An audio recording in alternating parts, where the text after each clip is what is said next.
したね。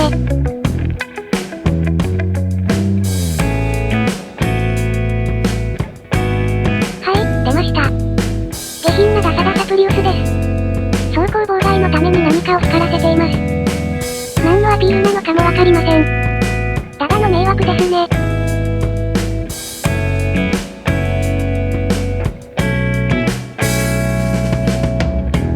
右側に注目してください。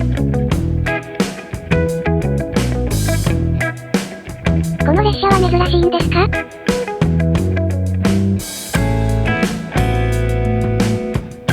わかる方はコメントください。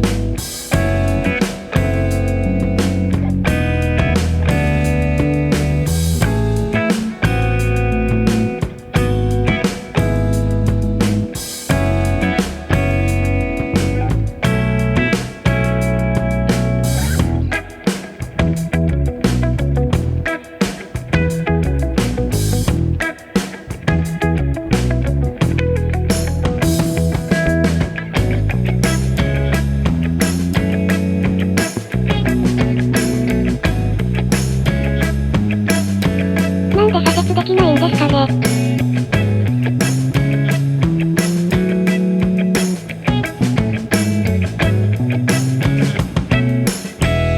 大回りすぎ。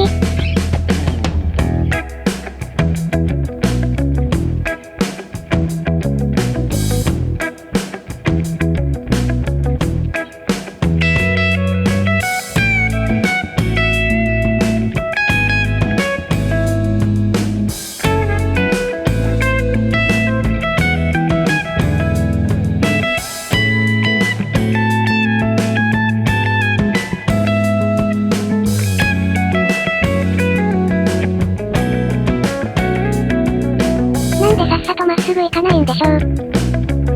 は？そこから右折しましたね。こういうわけのわからない運転は迷惑です。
それでは皆さん、また次の動画で。